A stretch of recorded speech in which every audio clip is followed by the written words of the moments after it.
Vamos a dar la bienvenida a esta jornada. Estamos aprovechando una instancia de visita del profesor Luciano Lutero, quien estuvo toda la semana acompañándonos con el curso sobre crítica psicoanalítica femenina y masculina. Y, en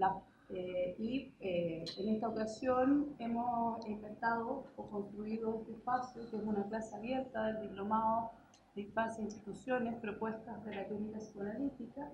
Está organizado por la Escuela de Psicología y el Foro de Psicoanálisis Metropolitano, y en particular en la clase que tiene que ver con crítica psicoanalítica, actualizaciones críticas. En ese curso, en este momento, estamos haciendo algunas cosas que tienen que ver con la parentalidad, y por lo tanto nos pareció pertinente invitar a Luciano hoy día a dictar esta clase para revisar su último libro o algunos elementos que él quiera destacar de su último libro, Más crianza, menos terapia, que precisamente es un libro que aborda temas que están relacionados con la parentalidad y con los modos actuales de su ejercicio. Entonces, le doy las gracias al profesor Luciano Lutero, amigo y colega, y lo dejamos para que pueda presentar. Bueno, muchas gracias, Paloma. Muy agradecido por esta invitación. Es un gusto para mí estar esta mañana aquí conversando con ustedes acerca de este nuevo libro. En principio quisiera contarles un poco cómo surgió la propuesta de publicación de este material y luego sí voy a desarrollar algunos aspectos del contenido, ¿no? Este es un libro distinto a los libros que yo venía publicando, quizás más dirigidos para colegas, para psicoanalistas. Se trata de un libro que en realidad, ¿no? Es de lo que podríamos llamar divulgación, esto es, está dirigido a padres, educadores, no necesariamente a colegas informados o formados en psicoanálisis. De hecho, una primera versión de este libro, o mejor dicho, precedentes de este libro, nacen de algunas columnas en periódicos argentinos donde estuve escribiendo, sobre todo a partir de preguntas de lectores, ¿no? Lectores del diario, que sobre todo del diario El Litoral, que me escribían con consultas respecto de sus hijos, de bueno, situaciones domésticas y demás. Un poco, bueno, me enganché, me pareció que era este, bastante divertido hacer esa columna, esa forma de comunicación, que además me forzó a modificar ostensiblemente el vocabulario, el modo de hablar, ¿no? Esto es muy distinto hablar como psicoanalista para psicoanalistas que hablar para quienes son de un público amplio. Y en ese punto, ¿no? Digamos, haciendo ese ejercicio de hablar para un público amplio, empecé a descubrir cuántas cosas uno cree que sabe, ¿no? Porque las puede desarrollar teóricamente, pero después cuando tiene que explicárselas a alguien que no es un colega o no está en la misma sintonía, ¿no? Digamos, la dificultad del concepto se vuelve más manifiesta, ¿no? Digamos, en ese sentido, yo creo que, ¿no? La verdad siempre está en lo simple, ¿no? Y uno realmente conoce o sabe algo cuando lo puede explicar con palabras sencillas. Si uno no puede explicar algo de modo sencillo, ¿no? Efectivamente lo más probable es que no crea que lo sabe, pero no lo sabe, ¿no? Entonces, por eso para mí la divulgación no fue solamente, ¿no? A ampliar el público o los destinatarios de, de la escritura, sino también esforzarme por tratar de saber mejor aquello que creía que sabía. Este libro, asimismo, tiene otro surgimiento que es algo más propio ya no de la teoría o del lenguaje, sino también de mi práctica como psicoanalista, donde diría que en los últimos 3 años, sobre todo, ¿no? Empecé a encontrarme con situaciones diferentes en las consultas por niños. Esto es, me empecé a encontrar con que, gracias, me empecé a encontrar con que consultaban por niños cada vez más pequeños, ¿no? Cuando para mí hace 10 años por ahí hubiera sido difícil pensar que me iban a consultar por un niño de 1 año, por ejemplo, ¿no? Yo estaba más acostumbrado, o mi consulta se inició sobre todo con niños que rondaban los 4 o 5 años, ¿no? Lo que se llama ordinariamente también latentes. ¿no? Y sin embargo me empecé a encontrar con consultas cada vez más tempranas, ¿no? Esto es, con niños que venían a la consulta en brazos de sus padres, ¿no? Y por cuestiones que no solamente tienen que ver con un adelantamiento de la edad cronológica, sino también con cuestiones que hacen más a la función psíquica, ¿no? Esto es, formas de padecimiento, por decirlo así, que no eran los habituales, ¿no? Que uno encuentra, por ejemplo, en la clínica con latentes, esto es, aspectos relativos a la cuestión del aprendizaje, ¿no? O a la sociabilidad, sino que tenían que ver con funciones muy tempranas, me refiero al dormir, ¿no? Al control de esfínteres, a la alimentación, ¿no? Todas cuestiones que hacen, ¿no? Uno podría decir los cuidados primarios, ¿no? Esto es a lo que tiene que ver con la relación de sostén que hay en los primeros momentos de crianza de un niño en la relación con sus padres. Decir que, ¿no? Digamos, estos no son buenos tiempos para la parentalidad es una obviedad de alguna manera, ¿no? Esto es, las funciones parentales en nuestra época están bastante, por un lado, obstaculizadas, ¿no? En la medida en que, como ustedes saben, ¿no? El mundo del trabajo es cada vez más exigente, ¿no? Digamos, quienes tienen, de hecho, ¿no? Digamos, hace poco respondí a preguntas para un periódico aquí en Chile que justamente me preguntaban acerca de por qué cada vez más gente elige no tener hijos, ¿no? Lo cual es claramente una tendencia a nivel mundial, ¿no? Aquellas personas que entre los 20 y los 30 años toman la decisión de no tener hijos porque desde cierto punto de vista tener hijos es un costo, es una resignación, ¿no? Digamos, es de alguna manera, no solamente una resignación narcisista, sino que también es, ¿no? Digamos, el mundo de hoy no es hospitalario con los niños, ¿no? De hecho, no sé si esto pasa acá, ¿no? Pero en Buenos Aires es muy común que a la hora de alquilar un departamento, por ejemplo, una de las condiciones sea sin niños, ¿no? No sé si eso ocurre acá, ¿no? O sea, no les pasa todavía, ya les va a pasar, porque estas cosas tarde o temprano pasan en todos lados, ¿no? O, digamos, en los lugares de vacaciones también, ¿no? Digamos, ¿no? Vivimos en una sociedad que de alguna forma, por un lado, cada vez más tempranamente sitúa a los niños como pequeños consumidores, ¿no? Porque uno podría decir hay toda una parte de la industria dedicada a los niños, ¿no? Pero al mismo tiempo la posición subjetiva de los niños es expulsada socialmente, ¿no? Las demandas adaptativas, ¿no? Respecto de los niños son cada vez mayores también, ¿no? Digamos, no hay más que ver la agenda de un niño, ¿no? De hoy en día 5 o 6 años para ver que muchos tienen actividades completas desde la mañana hasta la noche, ¿no? O sea, digamos, el tiempo de juego del niño en casa es cada vez menor, ¿no? Porque al mismo tiempo hay menos tiempo de los padres en las casas, al mismo tiempo, ¿no? El espacio, por decirlo así, de crianza compartido está bastante restringido y de hecho uno podría decir, si de un tiempo a esta parte empezaron a aparecer cada vez más grupos de crianza, espacios de crianza, uno podría decir que eso se debe en definitiva a que hay una crisis de la crianza, ¿no? De la misma manera que empiezan a aparecer artículos o textos o si no escuelas de seducción, es porque en definitiva vivimos en una etapa de crisis de seducción, ¿no? Digamos, este, en ese sentido, no hay que ser ingenuo, ¿no? Digamos, nuestros padres, nuestros abuelos quizás no se preguntaban tanto acerca de cómo criar a un niño, ¿no? Porque eso estaba mucho más asimilado.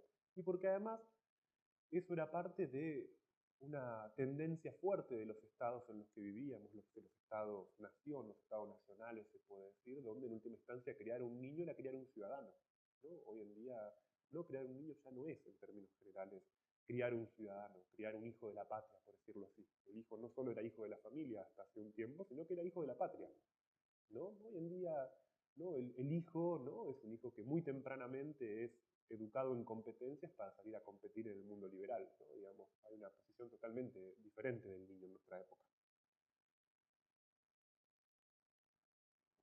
Pero no es eso lo que quisiera desarrollar, sino que, ¿no? Lo que quiero ubicar es que son ciertas coordenadas que traté de plantear en el libro, sobre todo primero respecto, ¿no? De otro tipo de bibliografía que sí existe a propósito de la crianza y demás, que trata de discernir cómo habría que hacer las cosas, ¿no? En este sentido, si bien este es un libro de crianza, no deja de ser un libro de crianza escrito por un analista, ¿no? O al menos desde el psicoanálisis. Y desde ese punto de vista, imagínense que no puede ser un libro que le diga a la gente lo que hay que hacer, ¿no? No es un libro de recetas, no es un libro indicaciones, no es un libro que tercie en los debates típicos de la crianza acerca de si hay que dar la teta así o hay que darla así o hay que hacer esto así o esto de otro modo, sino que sobre todo como acostumbramos a hacer los analistas, ¿no? Con los distintos fenómenos que se nos presentan en el consultorio, trata de leerlos en clave sintomática, trata de leer en definitiva lo que puede ser la respuesta sintomática a algún tipo de sufrimiento, ¿no? Por citar solamente un ejemplo, ¿no? Digamos, todos los debates que hoy en día tienen que ver con la lactancia, ¿no? El surgimiento de una cantidad de teorías enormes acerca de, ¿no? Si hay que dar la teta a demanda, si hay que hacerlo, ¿no? De regularmente, lo que eso muestra en definitiva, ¿no? Si uno tiene que leer ese tipo de indicaciones como un síntoma analítico, es la necesidad de que surja un saber, la necesidad de que haya un saber, ¿no? La necesidad de que haya un saber que interceda en la relación entre el niño y la madre. Y esa búsqueda de una solución por la vía del saber es el más flagrante indicador de la angustia, ¿no? De la poca disposición que hay para soportar la angustia de la madre. En última instancia, ¿no? También acompaña en este libro un capítulo que para mí tiene un valor muy importante, que es un capítulo escrito por dos pediatras, ¿no? Que son nada menos que mi padre y mi hermano, ¿no? Que son dos pediatras con los que yo trabajo, además, de manera frecuente a quienes consulto, ¿no? Porque uno cuando se dedica a la clínica con niños pequeños, ¿no? Tiene que también familiarizarse con otras disciplinas, ¿no?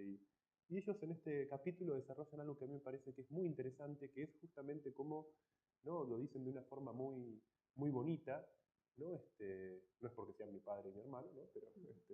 Pero lo dicen de una forma muy bonita porque ellos dicen que en la consulta pediátrica por un niño siempre hay, no más que, ¿no? Un padre o unos padres, ¿no? El niño y el profesional, sino que está como cuarto elemento la palabra, ¿no? Ellos se ubican claramente ahí como en la consulta pediátrica la palabra es un elemento central, ¿no? Porque en última instancia la consulta por un niño en la consulta pediátrica, ¿no? Siempre busca algún tipo de aseguramiento en lo que diga el profesional, ¿no? Por eso los pediatras son esos profesionales que pueden recibir consultas a cualquier hora, no sé si eso pasa acá, ¿no? Pero mi padre y mi hermano siempre cuentan, ¿no? De que pueden llegar a recibir mensajes a las 3 de la mañana, ¿no? Algo que por suerte los analistas no nos pasa, salvo casos muy excepcionales, ¿no? Ningún paciente de los analistas nos llama a las 3 de la mañana porque tiene fiebre, ¿no es cierto? Y entonces ellos ubican de una forma muy acertada, me parece, cómo hay una relación muy estrecha entre la palabra y la angustia, ¿no? Algo que insisto, ¿no? Me parece que es muy valioso que justamente, ¿no? Quienes se formaron en la medicina no asuman la posición del médico hegemónico, ¿no? Del médico que patologiza, del médico que en última instancia es simplemente un lector de indicadores, ¿no? Y un diagnosticador serial y en última instancia un expendedor de medicamentos, ¿no? Sino que el lugar para la escucha es muy importante. De hecho, yo cuento también en el libro cómo, ¿no? Un espacio muy gratificante para mí fue, ¿no? Hace un tiempo, ahora este año voy a volver a estar con ellos, ¿no? Un espacio de conversación en la Sociedad Argentina de Pediatría, ¿no? Donde justamente pudimos conversar bastante de estas cuestiones, ¿no? Sobre todo porque la pediatría está de alguna manera, ¿no? Bastante cuestionada hoy en día, ¿no? Especialmente, ¿no? Digamos, no sé si este, esto aquí también ocurre, pero, ¿no? En Buenos Aires hay todo un movimiento, ¿no? En contra de la medicina como saber tradicional, la aparición de nuevas formas de crianza, ¿no? Y no hay que darle leche a los niños materna, ¿no? Leche de fórmula, sino que hay que darle leche de almendra y toda una búsqueda, ¿no? Como, pero sin embargo, en definitiva, la cuestión no es ahí terciar y decir una cosa sí, otra no. Creer que podría haber algo que es lo mejor desde el punto de vista, ¿no?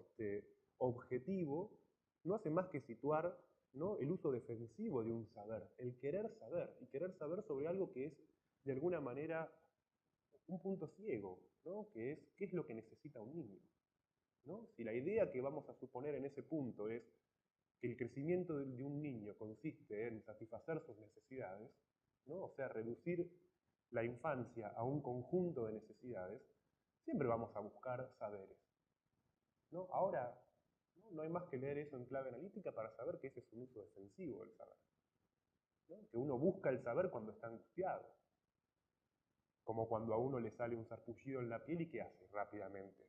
Hace lo que no hay que hacer, hace la cosa más torpe del mundo, que va y googlea, busca en internet, ¿no? Digamos.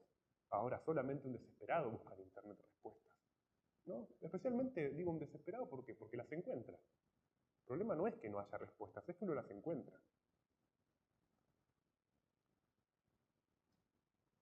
Por lo tanto, ¿no? Quisiera tomar como punto de partida la importancia de poder sostener no tanto las respuestas, sino las preguntas. Al igual que como ocurre en un análisis, ¿no? Un análisis, cuando uno como paciente, ¿no? encuentra algún tipo de pregunta importante, ya no importa tanto, ¿no? digamos, qué es lo que sabe, qué es lo que deja de saber, ¿no? Orienta mucho más la pregunta que la respuesta, ¿no? La pregunta da una coordenada, permite saber dónde uno está parado, y no porque sepa, sino justamente porque no sabe. En ese sentido, ¿no? Para mí es importante, o fue importante en la primera parte del libro, desarrollar la relación que los niños tienen con las preguntas. Como ustedes seguramente han notado, ¿no? hay un momento en el que los niños se vuelven apasionados preguntones. Les gusta mucho preguntar. Sobre todo nos acosan a los adultos con sus preguntas, nos preguntan ¿y por qué esto? ¿Y por qué lo otro? ¿Y por qué? ¿No? La pregunta por la causa, en definitiva. ¿No? Eso hace, ¿no? Como a veces me gusta decir, hace de los niños muy buenos psicoanalistas, ¿no? Porque saben preguntar justamente por la causa, porque no se quedan con los efectos. O como le gustaba decir a un filósofo que se llama Deleuze, ¿no? Él decía que justamente por esa forma de preguntar los niños también eran muy buenos filósofos, ¿no? Eran filósofos espontáneos, ¿no? Por esa forma de interrogar la causa, ¿no? La causa que, ¿no? es la pregunta metafísica por excelencia, ¿no? ¿Qué hay más allá de esto? ¿Qué hay más allá de las cosas? Ahora, lo interesante en la pregunta del porqué de los niños, ¿no? como forma central de relación con el otro, ¿no? Lo que quiero ubicar en este punto es, ¿no? es que podemos hablar de niño en la medida en que encontramos, ¿no? un ser hablante que se dirige al otro en términos de interrogarlo. El niño entonces, en la medida en que es quien interroga al otro con sus por qué, no quiere saber la respuesta, ¿no? De hecho, ¿qué ocurre muchas veces? Nosotros al igual, ¿no? que cuando buscamos en Google algún tipo de respuesta, ¿no? digamos, inmediatamente la respuesta nos asusta, ¿no? La respuesta no nos sirve, buscamos otra, buscamos más, ¿no? De la misma manera el niño, ¿qué es lo que hace? ¿no? Nos pregunta, ¿y por qué entonces llueve? ¿no? Y uno le puede explicar sin duda, ¿no? Algo relativo a la condensación, yo no sé la verdad por qué llueve, ¿no? La verdad que no me interesa demasiado, ¿no? Pero creo que debe pasar algo así, ¿no? De que el sol debe pegar en el mar, se debe producir algún fenómeno de condensación, se forman nubes, ¿no? Pasa algo así, ¿no es cierto? ¿No? Creo que me parece que eso lo estudié a los 8 años en la escuela, ¿no? Creo que se llamaba el ciclo del agua, me parece, ¿no? Uno le puede explicar el ciclo del agua a los niños, ¿no? Y lo más probable es que nos digan, bueno, pero ¿y por qué? ¿Y por qué se condensa? ¿Por qué el sol pega en el mar? ¿Por qué, ¿no? el mar evapora? ¿Por qué pasa eso? O sea, ¿no? Esto es algo que muy bien, ¿no? ubicó ese psicoanalista que se llamó Jean-Jacques Lacan, cuando justamente, les voy a leer la cita porque es hermosa,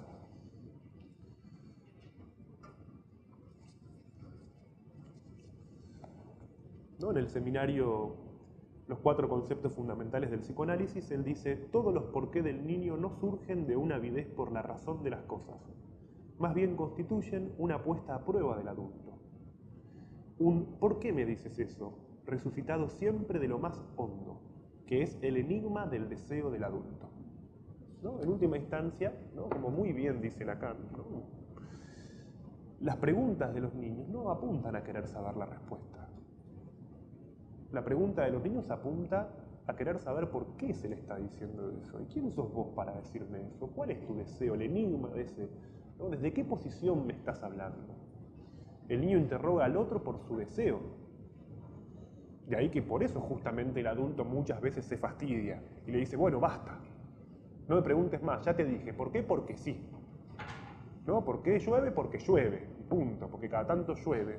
¿No? Y se acabó. ¿No? El fastidio que produce la respuesta del adulto se debe justamente a que, en última instancia, uno es interrogado por su deseo, ¿no? ¿Quién responde amablemente cuando es interrogado por su deseo?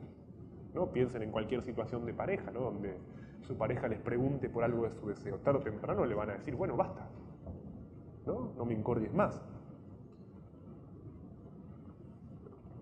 Entonces, lo que es interesante es que esa forma de preguntar, eso que Lacan llama la pregunta por qué, la pregunta por la causa, sitúa que lo propio de lo infantil es esa relación espontánea con el deseo del otro.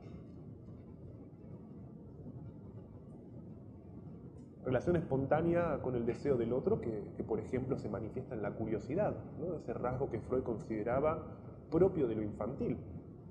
Como ustedes saben, para Freud no hay un diagnóstico de la infancia. Para Freud no inventó nunca diagnósticos para los niños, ¿no? Freud no habló jamás de histeria infantil, de neurosis obsesiva en el niño, ¿no? De cosas de ese estilo. No inventó, salvo quizás la fobia, pero ni siquiera utilizó la fobia para nombrar un proceso patológico, ¿no? Porque en realidad la fobia de Juanito es una fobia que dura un poco tiempo y que Freud piensa más bien desde un desarrollo normal, ¿no? Ahora, sí, para Freud, el verdadero indicador de patología en el niño es la falta de curiosidad, ¿no? Lo dice más de una vez.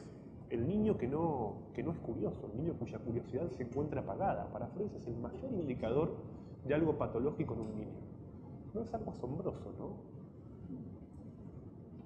Un niño que no, bueno, uno lo puede pensar de esta forma, ¿no? Digamos, perdón que lo diga ahora teóricamente, porque en última instancia un niño que no es curioso es un niño que no desarrolla teorías sexuales infantiles, ¿no? Se entiende muy bien por qué, ¿no? Ahora, fíjense qué interesante eso porque permite entender de qué modo para Freud, ¿no? Si ustedes recuerdan el término que él suele usar para referirse a los niños, se refiere como investigadores, ¿no? A Juanito lo nombra así más de una vez, dice el pequeño investigador, mi pequeño investigador, ¿no? Fíjense ese enlace tan íntimo que hay con la curiosidad, ¿no? El niño es alguien que justamente, ¿no? Interroga, ¿no? Que apunta, no tanto que quiere saber, sino que apunta al saber del otro para ponerlo en falta, para mostrar de qué manera ese saber, ¿no? Busca amparar un deseo enigmático. Tan curiosos son los niños, tanto les interesa saber sobre el deseo del otro, que justamente a veces tenemos que prevenirlos de eso, ¿no? Y el primer consejo que se le da a un niño es justamente no hables con extraños, no hables con personas que no conoces, porque en los niños hay espontáneamente una relación hacia lo extraño.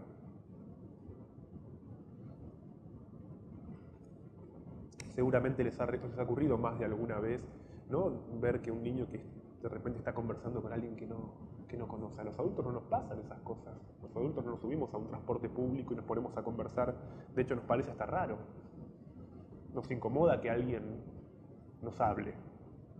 Y sin ir más lejos, seguramente dentro de no mucho tiempo hasta va a estar multado que alguien nos hable, ¿no? Nos interesa que haya ese tipo de cosas, queremos que se sancione. Aquel que nos habla sin nuestro permiso nos interesa que sea sancionado de alguna manera. A los niños no les pasa eso, ¿no? No tienen tantos miedos como nosotros.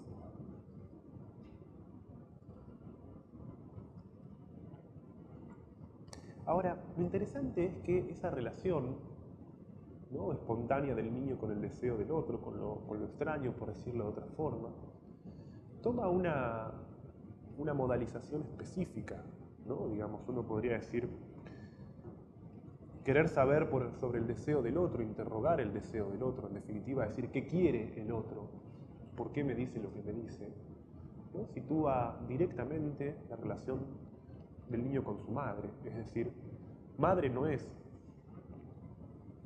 aquella mujer que concibió a un niño, que lo parió, por decirlo así. Madre es cualquier otro respecto del cual el niño quiere saber algo acerca del enigma de su deseo, ¿no? En este punto las funciones parentales para el psicoanálisis no tienen que ver con la raíz biológica, ¿no? La madre puede ser no necesariamente la mujer, bueno, algo que corroboramos en los casos de adopción o en otro tipo de circunstancias, ¿no? De hecho, ese es un gran matiz de nuestro tiempo, encontrarnos con mujeres que pueden tener hijos, pero no estar en posición materna, ¿no es cierto? Digamos, hay todo un abanico de casos que muestran justamente, ¿no? Con niños que, ¿no? Fueron concebidos, sin embargo, ¿no? Digamos, la posición materna no se realizó para ese niño, ¿no? Pongo por ejemplo, ¿no? Esos casos tan notables hoy en día en los que ¿no? Cuando llegan a la consulta tienen toda la apariencia de ser casos de autismo, pero que sin embargo no lo son, ¿no? Porque uno lo que encuentra es que al poco tiempo del inicio de un tratamiento se revierten esos síntomas, y es un poco, ¿no? Sería muy exagerado decir que se revirtió el autismo, en absoluto, no era un autismo, no era un caso de autismo, sino que había un déficit de constitución subjetiva, ¿no? El autismo no es un déficit de constitución subjetiva, es toda una posición subjetiva. Entonces decía, por un lado, una manera de pensar qué es un niño es justamente a partir de la pregunta ¿qué quiere mi madre? Esa relación con el deseo del otro. Pero uno podría decir, ahí no hay algo muy específico. No hay algo muy específico porque en definitiva, ¿qué quiere mi madre? Es la pregunta de todo analizante, ¿no? Uno tiene ya 40 años y todavía sigue yendo a acostarse al diván para decir, ¿y qué quiere mi madre? ¿Qué quiere cuando me dice, ¿no? ¿Qué quiere mi madre que puede ser mi esposa cuando, por ejemplo, me dice, ¿no? Y yo me pregunto, ¿y qué quiere cuando me está diciendo eso? Que puede ser mi jefe cuando me plantea que le gustaría algo, y yo digo, ¿qué quiere cuando me está diciendo? ¿Por qué me dice lo que me dice? ¿No? Digo, es la pregunta analizante por excelencia, ¿no? Cualquiera que se analiza en última instancia se está preguntando ¿qué quiere ese otro que es mi madre? Por lo tanto, ahí no hay algo específico de lo infantil, o en todo caso, ¿no? Es lo propio de lo infantil que encontramos en todo analizante, ¿no? Ahí uno podría separar al niño de lo infantil, ¿no? El psicoanálisis en ese punto descubre, ¿no? Que la posición analizante tiene que ver con una posición infantil. Pero una cosa es un niño y otra cosa es la posición infantil de un niño. De hecho, un gran problema que nos encontramos hoy en día clínicamente son esos niños que no tienen una posición infantil, que son niños que no son infantiles. En muchos casos, esos niños que además, por ejemplo, tienen un gran desarrollo cognitivo, que son niños muy inteligentes, son niños que tienen un vocabulario prácticamente como el de los adultos, pero son muy poco infantiles porque, por ejemplo, no juegan, ¿no? Recuerdo un caso, ¿no? Por el que me consultaron hace un tiempo, que era un niño brillante, ¿no? Digamos, un niño, ¿no? Que rondaba los 4 años y que, por ejemplo, ya era muy hábil para jugar al ajedrez. Ahora, el ajedrez no es un juego, ¿no? El ajedrez es una disciplina abstracta, ¿no? Eso podía explicar por qué este niño que era tan buen ajedrecista, si tenía que jugar un juego de representación, ¿no? No podía jugar, ¿no? El ajedrez está más cerca de la matemática que de la escenificación de una fantasía, ¿no? En ese sentido, ¿no? Lo mismo, ¿no? Decía, ¿no? Puede haber niños que, sin embargo, ¿no? Digamos, a pesar de ser niños, no sean infantiles, ¿no? De hecho, ¿no? El desarrollo de la inteligencia, el desarrollo cognitivo, muchas veces puede ser una forma de compensar la debilidad emocional, la fragilidad emocional.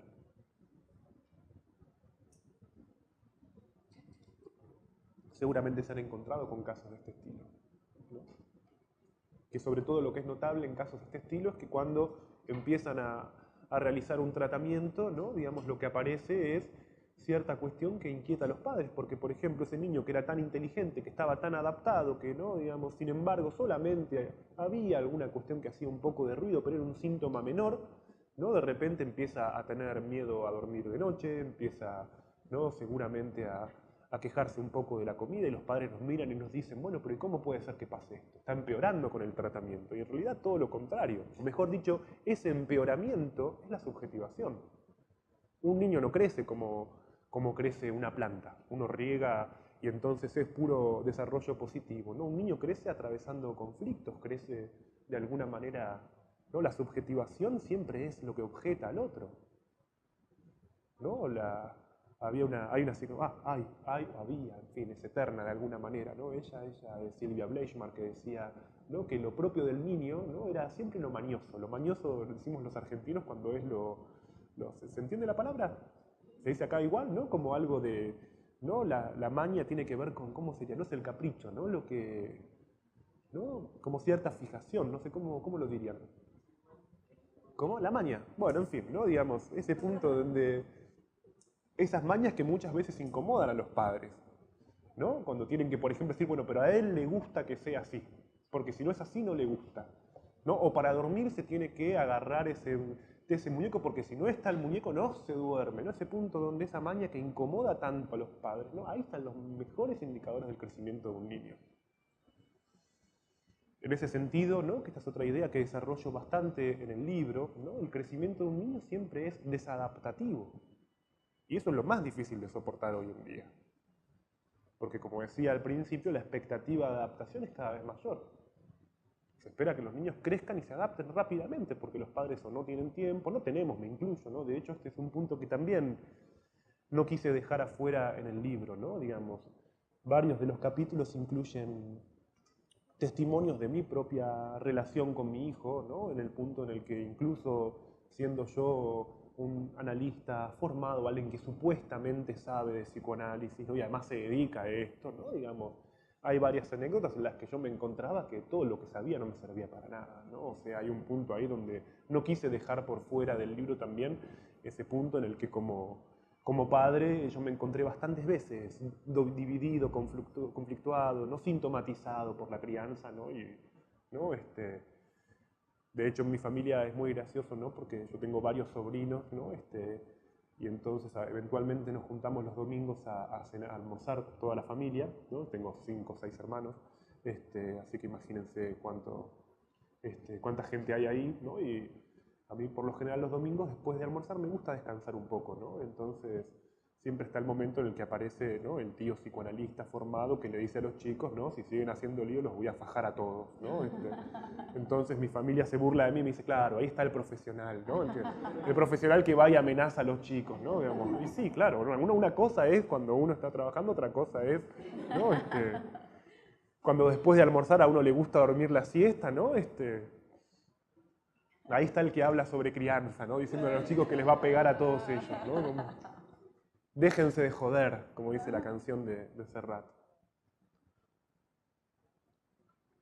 Decía en este punto que el deseo no permite situar lo específico de lo infantil.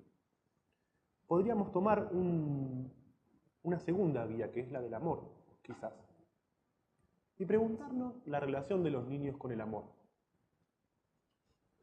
De hecho, ¿no? Uno podría preguntarse, quizás haciendo una pregunta retórica, es si los niños aman, ¿no? Y de hecho, eso está en el motivo de consulta de muchos padres, que por ejemplo nos dicen, bueno, la abuela está pronto a fallecer, ¿no? ¿Cómo hacemos? ¿Qué le decimos? ¿No? Porque es una persona que está muy apegada, ¿no? Entonces tenemos miedo de que después de que fallezca la abuela, ¿no?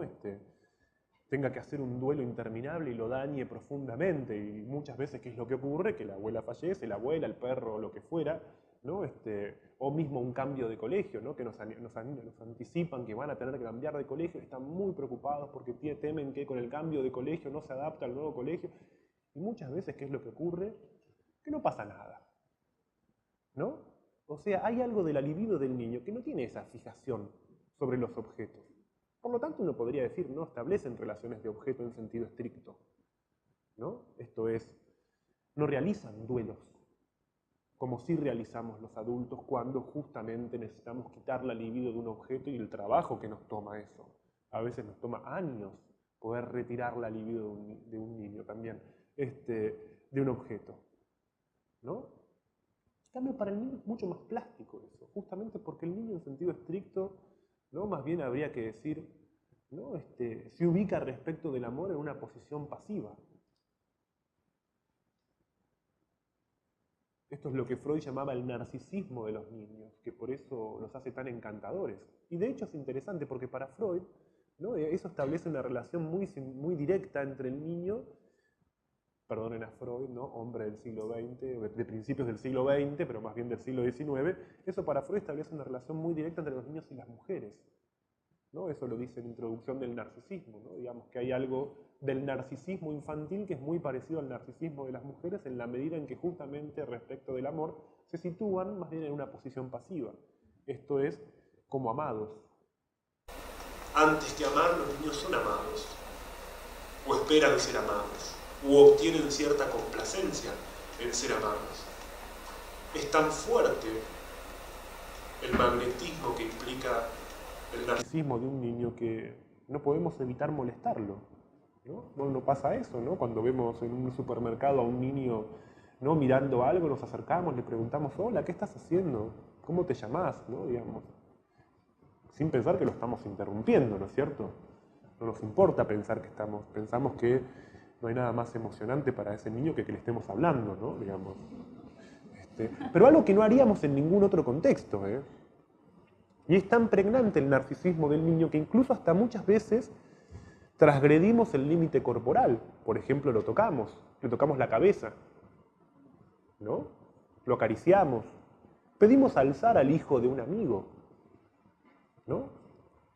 Siempre, nunca me va a dejar de llamar la atención eso, ¿no? De cómo eventualmente, ¿no?, una amiga que esté con su bebé en brazos, es muy posible que por ahí le digamos, ay, ¿me dejas alzarlo un poco? ¿Puedo tenerlo un poco? ¿No? Queremos tocarlo, ¿no? Digamos, es asombroso, no haríamos eso con nadie, ¿no? Pero no es cierto. ¿Eh? ¿Sí? Algunos de ustedes cuando le presentan ¿no? Le presentan, no sé, te presento a mi amiga, les presento a Paloma, ¿alguno va a venir a alzarla? ¿Va a venir a...? Por eso, ¿no? Ah, bueno, depende de quién, ¿no? Pepe, ya es más tu deseo que el de...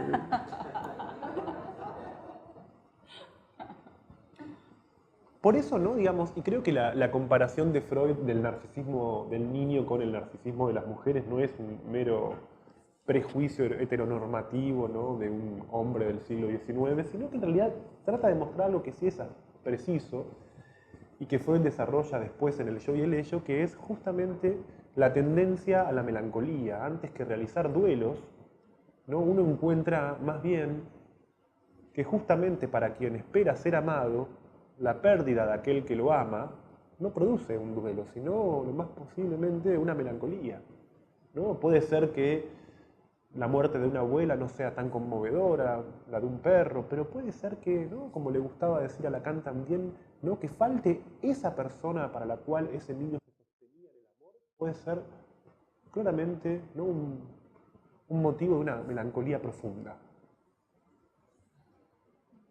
¿no? Los niños encontramos, ¿no?, como yo lo llamo en el texto, ¿no?, los llamo niños tristes, ¿no? Niños, ¿no? Hay una frase de un escritor que me gusta mucho, un escritor argentino que se llama César Aira, que en una de sus novelas, ¿no?, dice una cosa bellísima, ¿no? Él habla, a ver si lo puedo encontrar rápidamente, ¿no?, en una novela que se llama El Tilo, ¿no?, que habla justamente de la relación de un niño con su padre, ¿no? César Aira utiliza esta expresión que es propiamente de un clínico, dice, la melancolía vaga y sin objeto de la infancia, ¿no? O sea, es una novela dedicada a la tristeza de un niño, ¿no? Tristeza que estamos a punto de morir.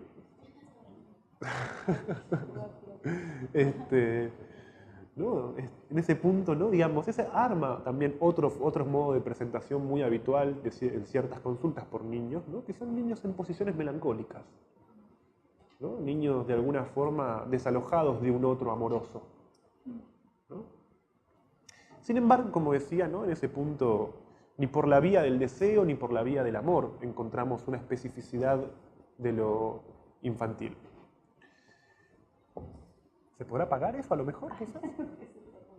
Que está haciendo un corto, ¿no? No lo toques, ¿no? Yo te diría que... Ya lo toqué.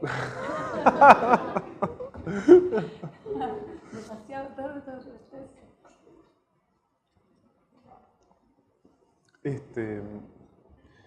sino que más bien deberíamos interrogar una tercera vía, ¿no?, que es lo que podríamos llamar la vía de la satisfacción sexual, ¿no? Digamos, en última instancia, lo que quiero desarrollar a continuación es que la diferencia entre el niño y el adulto, o más bien lo propio de la posición del niño, no tiene que ver ni con su relación con el deseo, ni con su relación con el amor, sino su relación con la satisfacción sexual.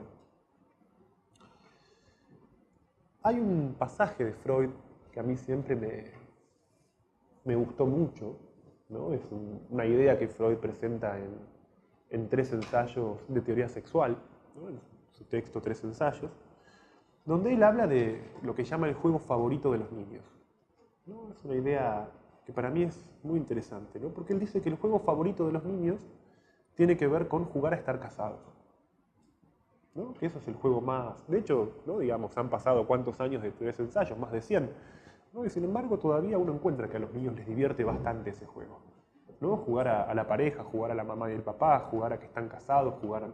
¿no? Todavía incluso juegan a que el papá es el que tiene plata, ¿no? La mamá es la que tiene hijos, ¿no? Eso permite entender por qué los varones cuidan tanto la plata. Porque son como los hijos, ¿no? Digamos, en ese sentido hay una equivalencia entre, ¿no? Digamos, ¿qué puede cuidar un hombre si no es el dinero? ¿No? Así como las mujeres cuidan a los hijos, ¿no? No es una justificación de la avaricia eso, por cierto, ¿no? Pero permite entender que la relación con el dinero puede tener más matices de lo que uno se imagina. Y no necesariamente matices relacionados con el erotismo anal. Pero bueno, es una cosa distinta a esa. ¿No? Digamos, y lo interesante es que Freud dice que para los niños, ¿no? Lo propio de imaginar o de jugar al casamiento es pensar que lo que une a dos personas es lo que tienen en común, ¿no? O sea que lo que establece un lazo entre dos personas es algo que hay en común entre esas dos personas, ¿no? Cualquiera puede darse cuenta ya de que, ¿no? Digamos, solo un niño puede pensar eso, ¿no es cierto?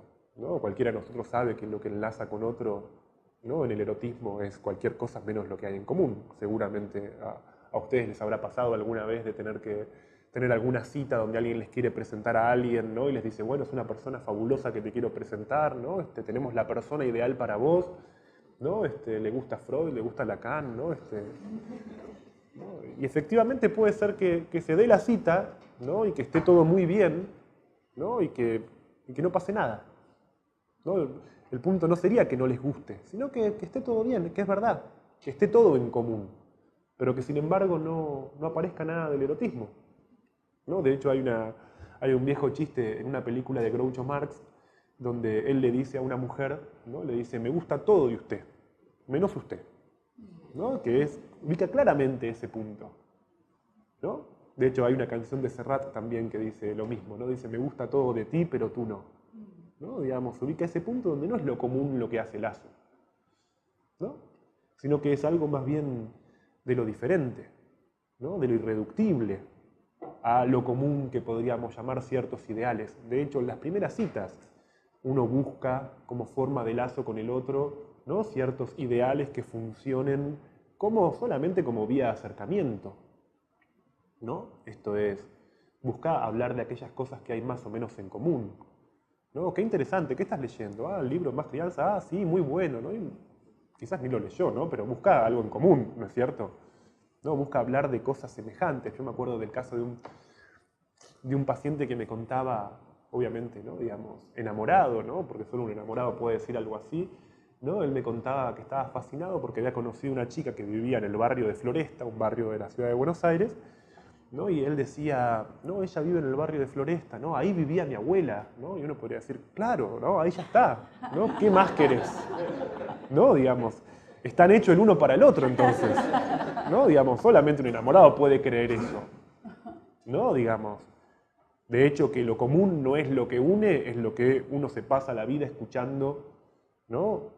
En el diván de analista, ¿no? Digamos, en el diván de analista, es decir, como analista y como paciente, cuando muchas veces, valga esa condensación, porque justamente muchas veces uno encuentra a personas decir, cuando no es uno quien lo dice, no sé qué hago con esta persona, ¿no? Digamos, no me gusta nada, pero aún así no me puedo separar. ¿No escuchamos casos así todo el tiempo?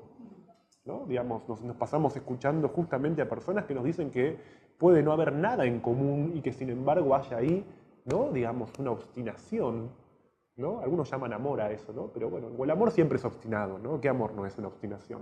No es un capricho, también. Por lo tanto, ¿no? Lo que es interesante de esa referencia que da Freud es cómo el niño se relaciona, ¿no? Con eso que tiene que ver con el goce de una forma que es, ¿no? No ingenua, ¿no? Sino que lo primero que ubica Freud es que uno podría decirlo de esta forma, ¿no? El matrimonio, si es que es posible solo para los niños, ¿no? Y solo porque pueden jugar con eso, ¿no? O mejor dicho, para decirlo de otra manera, Los niños pueden jugar con el matrimonio, ¿no? Mientras los adultos sintomatizamos, ¿no? O sea, hay una equivalencia ahí donde uno podría decir, para el niño el matrimonio es un juego, ahí es donde aparecen los síntomas en el adulto, ¿no? O sea, por eso uno puede ubicar esa relación o la necesidad del juego en la clínica con niños, porque es el equivalente topológico del síntoma. Uno no juega con los niños porque se divierte, o aunque se divierta, ¿no? Uno no juega con los niños porque es una técnica, sino porque ocupa el mismo lugar de respuesta al goce sexual que ocupa el síntoma del adulto. Ahora, lo interesante es que en última instancia, si el niño no establece, o mejor dicho, desconoce ese lugar del otro sexuado en la relación, ¿no? Es porque justamente uno podría decirlo así, está a salvo del otro sexo, está a salvo de la interpelación del otro sexo. Mientras que el adulto no. O dicho de una manera más sencilla, una niña puede jugar a que es mamá, ¿no? Puede jugar con sus muñecos a que son sus hijos, sin que eso la comprometa o la interpele respecto de su posición materna, ¿no? Sin que eso la interpele como mujer, ¿no? En ese punto, ¿no? Ese es el lugar, como decía al principio, en que justamente para Freud tiene más interés lo que él llamaba la curiosidad del niño, ¿no? El niño, por decirlo así, está a salvo del encuentro con el goce sexual justamente por la elaboración de teorías sexuales infantiles, justamente por la elaboración de saber, ¿no? En ese punto es que aparece lo propio, lo más propio de lo infantil. Y esto es lo que, para empezar a concluir, quisiera desarrollar el último tramo, ¿no? Y que es quizás lo más amenazado en la sociedad actual, ¿no? Es decir, nos encontramos con niños que juegan, o mejor dicho, que se divierten, que se entretienen, que se ocupan, pero juegos que no están al servicio de la producción o de la elaboración de teorías sexuales infantiles. Y eso es algo sumamente importante. La pobreza fantasmática de muchos de los niños hoy en día es notable, ¿no? Puede ser que, como decía hace un momento, puede ser que un niño juegue, ¿no?, al ajedrez, pero ahí no hay elaboración de fantasía, ¿no? Y esto es muy importante tenerlo en cuenta, porque el juego no es lo que parece juego. El juego, para un analista con niños, no es lo que se presenta como siendo un juego. Muchas veces el juego hay que interpretarlo, hay que encontrarlo, ¿no? Quienes nos dedicamos a esta práctica sabemos que podemos estar durante toda una sesión jugando a las cartas con un niño y que por ahí algo del juego aparezca en el camino del ascensor, que aparezca en los márgenes. El juego siempre hay que ubicarlo en un lugar que es marginal al encuentro, ¿no? El juego no es, ¿no?, hola, ¿qué tal, Juancito? ¿A qué querés jugar?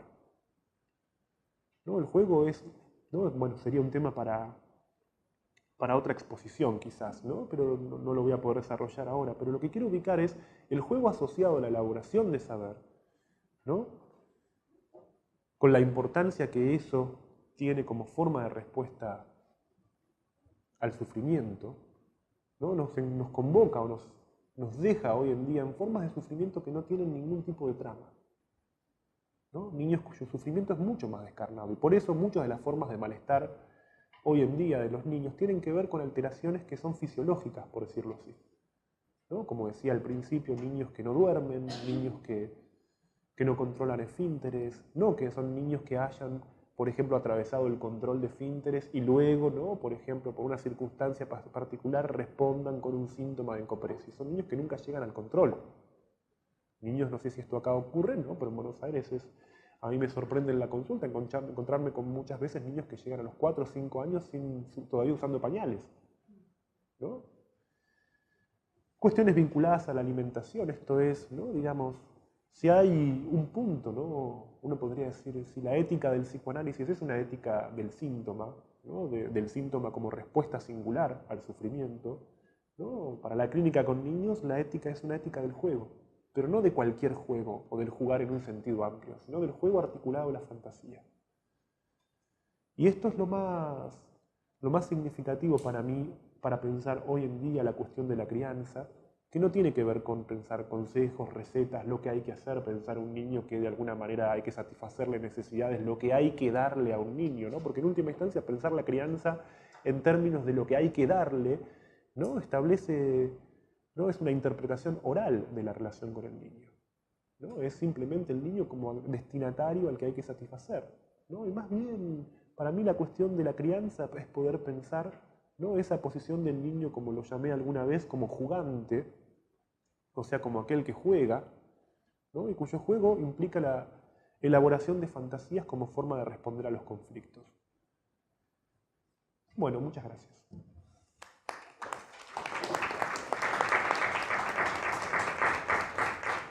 Bien, agradecemos a Librería Remus, que ha estado aquí todo este encuentro con Luciano durante toda la semana y hoy día, y también la experiencia de palabra que está grabando esta sesión y que es parte de las múltiples actividades que empieza a tener en la vía audiovisual de la circulación del psicoanálisis. Y vamos a dar un espacio para algunas preguntas, para poder conversar un poquito más sobre estas cosas que se hemos planteado. No sé si hay alguien que quiera participar.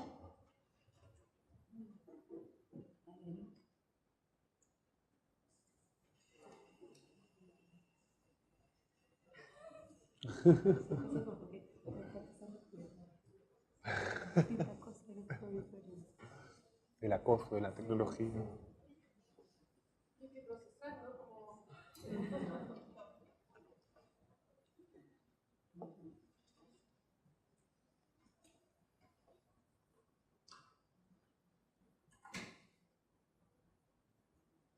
La oportunidad, la posibilidad de que pudieras elaborar al final la conclusión, la idea del juego, asociada a la fantasía. Dale, sí, digo algunas cosas sobre eso mientras se piensan algunas otras preguntas, ¿no? Digamos. Hay un capítulo del libro que justamente yo dedico al juego y que empieza como con una anécdota, ¿no? Digamos, en la que en realidad no se trata del juego con un paciente, sino un juego con un pequeño vecino, que fue una experiencia bastante divertida para mí, ¿no? Que muestra, me parece, cómo, no voy a desarrollarlo eso ahora, ¿no? Pero que muestra cómo el juego puede aparecer, ¿no? Primero que el juego no es una tarea, no es un hacer, ¿no? Uno tiene tendencia a pensar el juego como jugar a algo, ¿no? Digamos, por lo general interpretamos el juego con la estructura predicativa de las relaciones o de las actividades utilitarias. Esto es, yo juego algo, ¿no? ¿Se entiende lo que digo? Una actividad transitiva, ¿no? Jugar es hacer algo, ¿no? Ahora, lo más propio del juego es justamente subvertir esa relación utilitaria. El juego nunca es un yo juego a algo. Primero porque lo primero que desaparece a la hora de jugar es quién juega, ¿no? Y eso es algo que claramente aparece a la hora de jugar en análisis, ¿no? Que uno juega con un niño y no sabe quién está jugando, quién juega. Uno es parte del juego, eso lleva a pseudo preguntas, ¿no? Donde a veces cuando se pregunta, ¿el analista juega? ¿No juega? ¿Es parte del juego? ¿Está dentro? ¿Está fuera? ¿No? Digamos, si no hay agente del juego, ¿no? Digamos, si uno quisiera ubicar un equivalente del juego, ¿no? En la experiencia de los adultos, ¿no? Yo siempre pongo el mismo ejemplo, ¿no? Que es un poco tonto, pero creo que es intuitivo, ¿no? Es cuando uno va a una fiesta, ¿no? Pero cuando uno va a una fiesta y la pasa bien, ¿no es cierto? ¿No?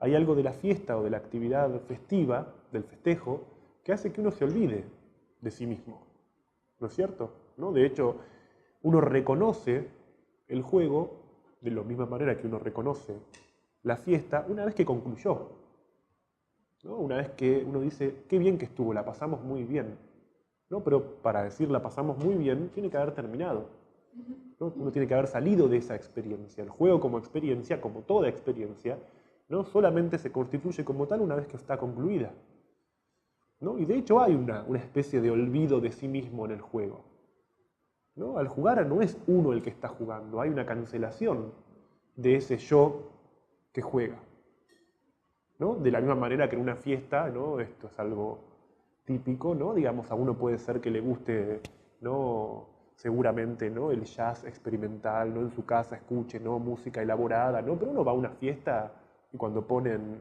Luis Miguel, uno se entrega, ¿no?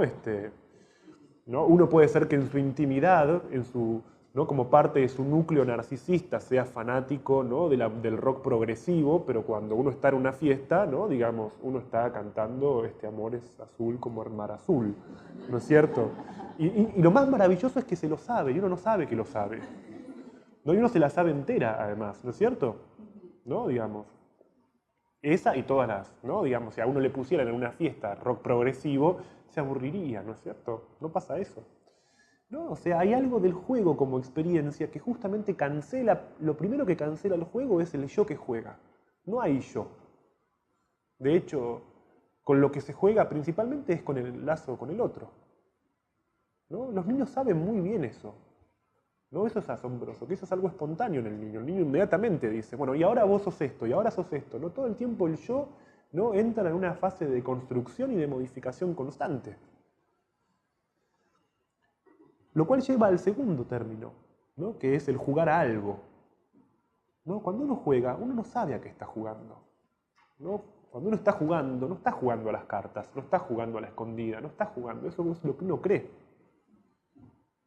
¿No? Sin embargo, ¿no? Digamos, de hecho, esto es algo que es bastante notable con los niños, ¿no? Uno se pone a jugar a algo y sabe que no se trata de eso. Muchas veces, ¿no? Sobre todo cuando los niños son prepúberes, ¿no? Uno sigue utilizando todavía el tablero, las cartas, ¿no? Pero en realidad el juego transcurre más a nivel verbal, ¿no? Termina siendo el soporte material de una conversación. Y lo lúdico es la conversación, ¿no? ¿De en qué consiste muchas veces el análisis de un niño? En que pase de jugar con objetos a jugar con palabras, ¿no? De hecho, el psicoanálisis mismo es un juego. Es un juego en el que uno se acuesta y el otro se sienta atrás, ¿no? Y en definitiva, ¿qué es la asociación libre si no es, bueno, hagamos de cuenta que, ¿no? Vos decís cosas, ¿no? Y yo te escucho, ¿no? Es un como sí, en definitiva, ¿no? Es la ficción que permite que uno diga, ¿no? Uno podría pensar en última instancia el dispositivo analítico como un juego a la escondida, ¿no? El analista se esconde detrás del diván y el paciente se esconde en el diván, ¿no? En última instancia, ¿no? El juego entonces no tiene que ver con una actividad transitiva, utilitaria, como la que realizamos todos los días, sino que es justamente, ¿no? Un tipo de experiencia que, de hecho, si uno pensara en cuáles son los destinos del juego, ¿no? ¿Qué pasa con el juego a medida que uno crece? ¿No? Es que por decirlo así, ¿no? Digamos, experiencias solidarias del juego son para mí claramente el erotismo, ¿no? Digamos, el erotismo en la adultez no es un destino del juego, ¿no? Digamos, los adolescentes ¿con qué juegan? Juegan con besos, juegan con caricias, ¿no? Ese tipo de actividad o ese tipo de... Mucho antes, esto es asombroso, ¿no? A mí siempre me asombra esto, ¿no? De que no es por inmadurez sexual que los niños, o mejor dicho, que los jóvenes, perdón, ¿no? Digamos, se demoren tanto en acariciarse, en besarse, ¿no? Porque tranquilamente podrían, ¿no? Tener relaciones sexuales, pero sin embargo no buscan los adolescentes tener rápidamente relaciones sexuales, sino que se toman un buen tiempo para jugar a los besos, para jugar a las caricias, ¿no? Antes de, y no es por inmadurez o por miedo, ¿no? Sino que justamente el erotismo nace del juego, ¿no? De hecho hay un juego maravilloso que juegan los jóvenes que es, en mi época se jugaba, ¿no? Creo que todavía sí, ¿no? Que tiene que ver con que uno llame al otro, ¿no? Y entonces cuando termina la conversación, ¿no? Uno le dice al otro, bueno, ¿estás ahí todavía? ¿Cortaste? No. ¿Cortá vos? Bueno, no. ¿Cortaste? No. Sí, no. En fin, ¿no? Es un juego muy divertido de los jóvenes ese, ¿no? Claramente. Y ahí no está, evidentemente, no se trata de quién corta primero, ¿no?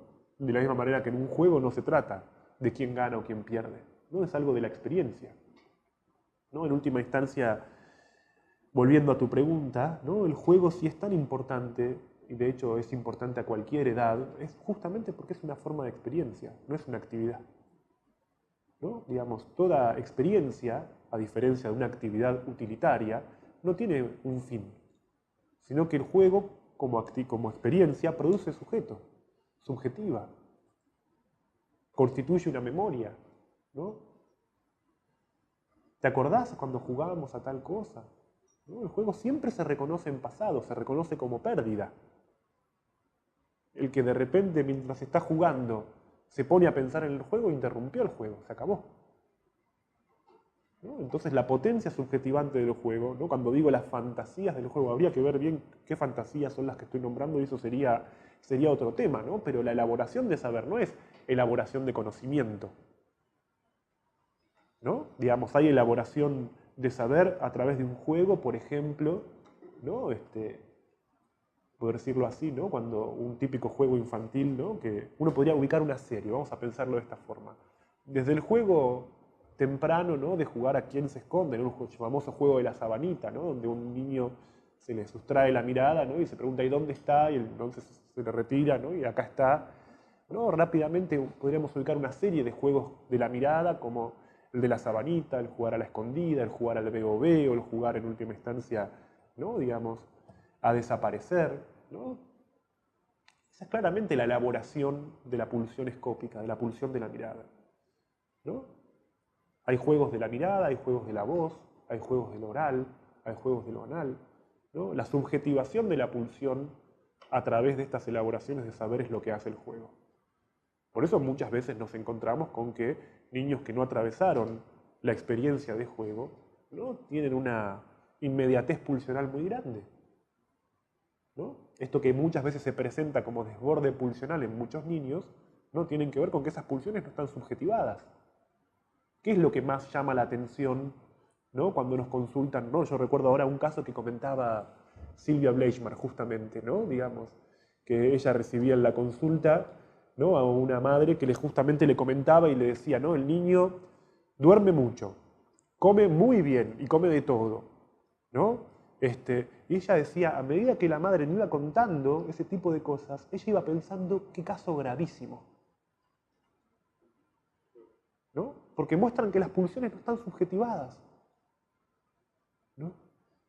El juego tiene una función psíquica porque es la forma de subjetivar la pulsión. Nada arranca más de la fisiología y le da un valor simbólico a la pulsión que el juego, ¿no? En ese sentido es una elaboración de saber, insisto, no de conocimiento, ¿no? Saber quiere decir ahí tratamiento de la pulsión por la vía de lo simbólico.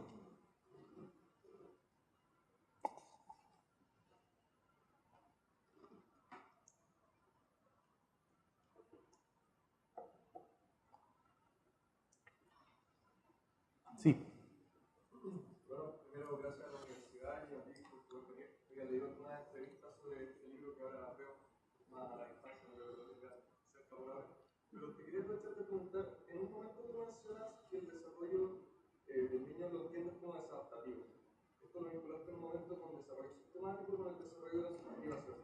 Yo me pregunto, ¿cómo podría quizá explicitar los vínculos que esto tiene con el narcisismo primario?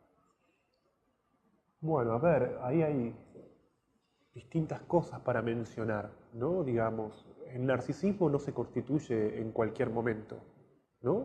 Y de hecho, si algo caracteriza a la constitución narcisista, voy a simplificar mucho, quizás porque sería como tener que desarrollar muchas cosas para explicar esto, ¿no?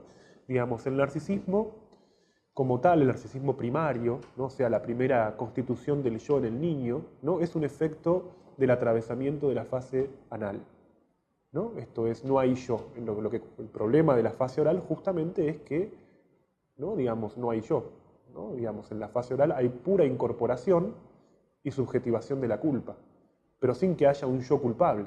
De ahí que justamente la manera de atravesamiento de la fase oral sea con fantasías de devoración, algo que muestran claramente los cuentos infantiles, ¿no?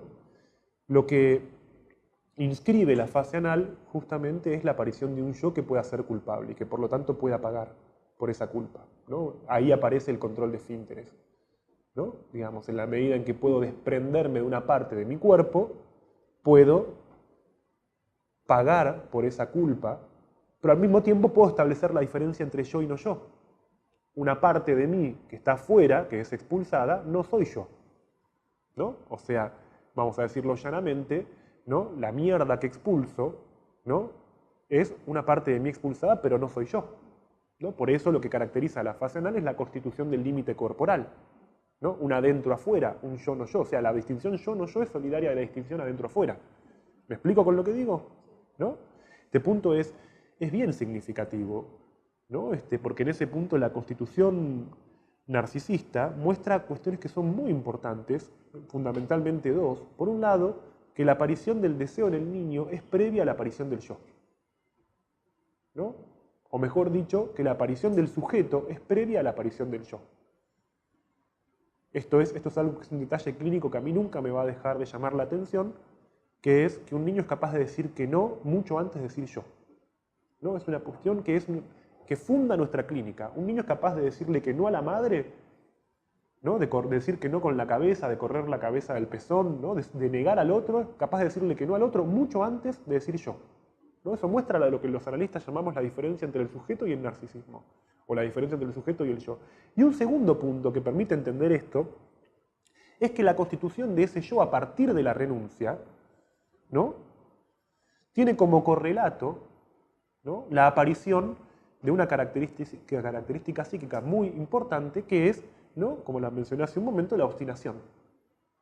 Es muy común que los niños que están atravesando el control de esfínteres, como consecuencia de esa renuncia fisiológica, o de esa renuncia que le imponen a la fisiología, ¿no? Desarrollen una obstinación psíquica. Es decir, en ese punto el capricho, lo que habitualmente se llama el capricho, ¿no? Aunque hoy en día se llama capricho, berrinches a cualquier cosa, ¿no? Y eso es una expectativa adaptativa que se espera que los niños no las tengan, ¿no? Digamos, el capricho es una forma fundamental del crecimiento. Un niño crece caprichosamente. Ahora, el problema que tenemos ahí muchas veces es cuando los adultos no soportan la interpelación que producen esos caprichos. ¿Me explico con lo que digo? Y especialmente un problema que tenemos ahí muchas veces en la crianza es sobre todo cuando a niños de 2, 3 años se les pide que entiendan cosas que no pueden entender.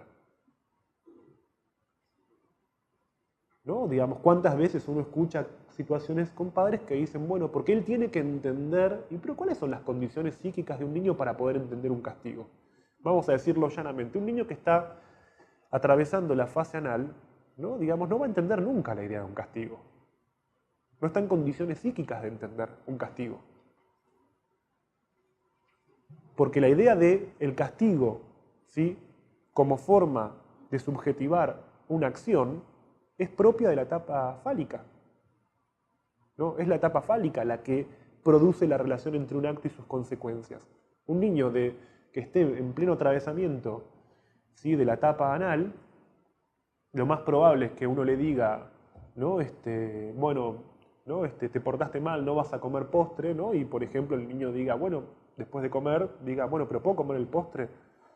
¿No? Que no lo entienda, ¿no? O que diga, bueno, pero ya pedí perdón, ya dije que ya está, ¿no? Digamos, en ese sentido, ¿no? Digamos, la violencia que puede implicar tratar de que un niño entienda cosas para las cuales no está en condiciones psíquicas, ¿no? Digamos, genera escenas que a veces hasta son ridículas, ¿no? Yo recuerdo que viajaba en Buenos Aires en el metro, ¿no? Y al bajar, ¿no? Una madre le decía a un nene de 3, 4 años, le decía, ahora cuando llegues a casa vas a pensar en lo que hiciste. Y el niño le respondía, no quiero pensar, no quiero pensar. ¿No? Digamos, pero era dramático, ¿no? Porque, ¿no? Digamos, hay un punto de poder subjetivar, ¿no? Sobre todo pensarlo de esta forma, ¿no? La distinción fálico-castrado, como dice Freud, para el niño, ¿no? La distinción entre fálico y castrado es equivalente a ubicar, ¿sí? Que la castración es solidaria, ¿sí? O es una consecuencia de haber realizado una acción mala. Ahora, la moral, la distinción fálico-castrado, equivalente, o mejor dicho, primera forma de la moral incipiente que distingue entre lo bueno y lo malo, requiere el atravesamiento de lo fálico. ¿No? Digamos, en la etapa anal el otro es simplemente un otro, bueno, es el otro que Freud llamaba de pegan a un niño, ¿no? O sea, esto es algo que es muy importante tener en cuenta, porque sobre todo, ¿no? Pienso en lo siguiente como detalle de la clínica, ¿no? Digamos, son pocos los niños que hoy en día llegan a la etapa fálica. Diría más bien que la mayoría tienen fuertes fijaciones orales y anales.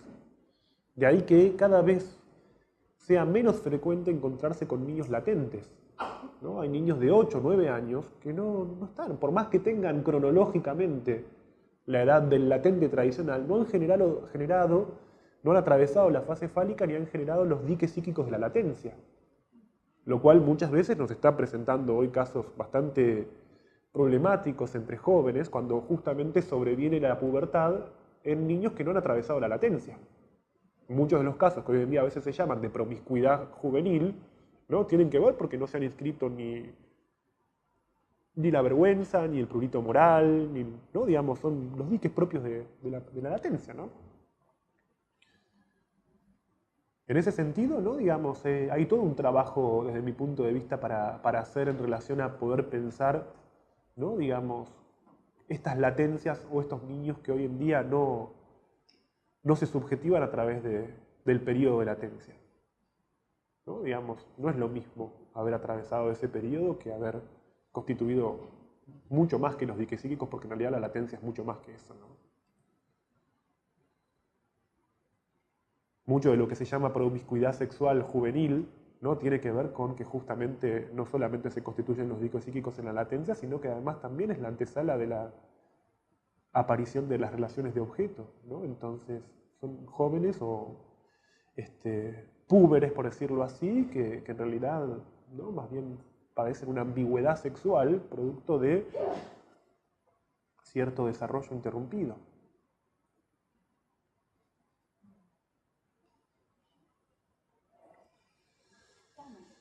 Bueno. Bien, les agradecemos a todos haber venido. A partir de ahora y durante los próximos meses vamos a seguir desarrollando actividades. También nosotros hemos organizado esto como Clínica FIM, que es un espacio nuevo que tenemos de formación en psicoanálisis y psicoterapia, donde participan yo y varios de los colegas que han estado organizando tanto esta como otra jornada. Entonces, los invitamos a seguir atentos, a seguirnos en las distintas instancias de redes sociales que tenemos para poder participar en las actividades futuras que sobre este y otros temas podamos realizar. Así que muchas gracias y hasta la próxima.